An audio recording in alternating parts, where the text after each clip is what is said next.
they reimagined House Party, a movie from the 1990s. It's very much part of my culture in the Midwest and, hip hop in general. You know, I remember that because Kid and Play were like coming up, in the latter half of the 80s with, I don't want to get like Salt Pepper. They were background dancers for Salt and Pepper. I think like they were produced by this guy named Herb E. Lovebug, I think. They had some other groups back in the day. I used to really be rocking hard with the rap back in the days, man. I used to be busting it out, man. And even some eclectic shit, like fucking Mantronics and crap like that. I'm from Chicago, and this movie means a lot to me and whatnot because it seems like it took place in Los Angeles, but it feels like a Chicago narrative. The Hudlin brothers are responsible for the movie. It's a good movie.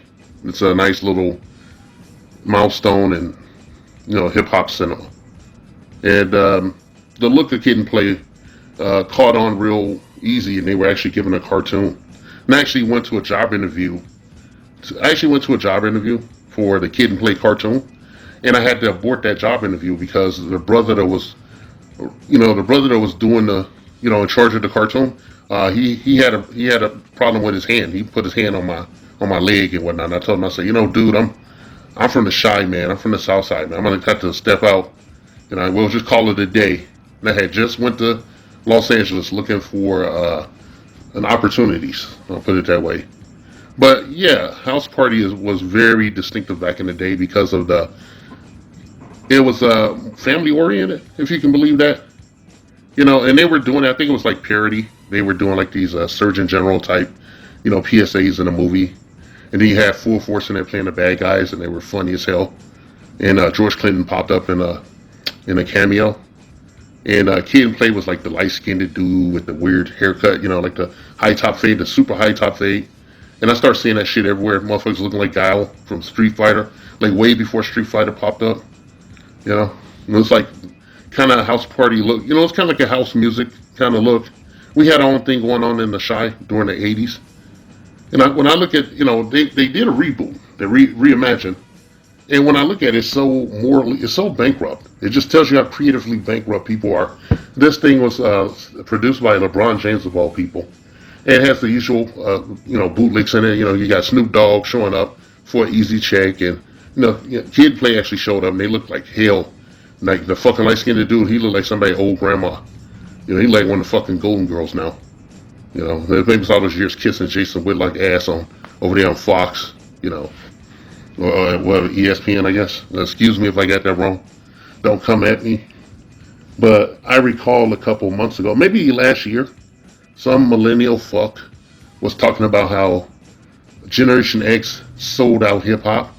And I was mad as fuck when I heard that because that was total bullshit. We was holding our shit down so much they had to kill us and subvert the genre. And then what came after, all this southern shit and these fruit booty niggas followed. But the nigga that was talking shit to Generation X, he didn't have nothing to say about that. They even had another content creator tell me like, oh, let them get a pass. I'm like, no, you don't let nobody get a fucking pass. You don't let these out-of-pocket niggas get a pass. They're like, we're dogs, man. We're fucking pitties, man. And that's a goddamn, that nigga's a puppy, man. You're supposed to grab him by his neck with your fucking teeth and shake the fuck out of him until he get right. I don't want to get into it, but I thought it was bullshit. And looking at this rebooted trailer, which I'm not gonna put in this video because I just can't take it anymore. This makes me physically ill. Lately, I've been having some psychosomatic reactions to all this bullshit and fuckery. It just shows like they have nothing left. They don't have a goddamn thing left. This thing is rated R, and I didn't see shit in there that excited me. The two main leads are nobodies. It's like, I don't know who these fuckers are. I don't know if it's because of my age or anything, but they have no charisma. And they didn't even have the wherewithal to get one light-skinned motherfucker. Just get one light-skinned motherfucker so that they match the shit from the 90s. It's two, generic-looking dudes. They didn't have a comedian. They could have got, like, they gender-bent pops, okay? That was played by the late Robin Harris, and, that's hilarious. If anybody's ever seen House Party, they'll recall the scene where Robin Harris walked in, invaded the house party as a parent, and gave the kids the business and whatnot. from a masculine black man's point of view. It's comedy gold. And now you got a mother who's just cursing. Now she's like a sapphire. She don't even look like she's ghetto or like a boss chick. They didn't even get somebody to look like a boss chick. There's a ton of boss chick rappers that you could get to play that character. You know, who old bitches. Bitch look like she eat a fucking the tire off the back of your car when you leave and you kick out the car and drive off. Instead they gender bent pops. I have a suggestion. They could have replaced pops with like fucking Corey Holcomb. They could have shoved Corey Holcomb in there, but he speak truth to power too many times. He grazed that shit, so they ain't gonna fucking give him no rewards. He talk too much shit. They ain't even. They could have put Cat Williams in that bitch, man. The idea is to make people laugh and shit. And I think they have like the new Sydney and AJ Johnson or whatever. They don't even look like shit.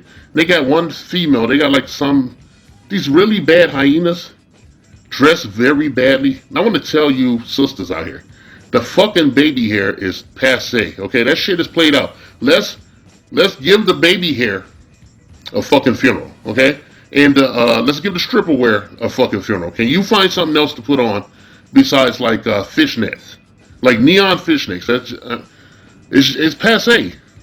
It's a shame. LeBron James presented this bullshit. He had some self-depreciating humor directed at himself with a supposed hologram. It just doesn't feel like anything. It doesn't feel like an event. Like a reboot of House Party should feel like some kind of an event in our ethnic community, but this just feels like some bullshit, a cash grab and shit. Some motherfucker like, I throw them a few chips and shit, and I'll get double my returns because niggas is stupid and shit. It's like the same ideology behind the recent no fucking no voting and shit.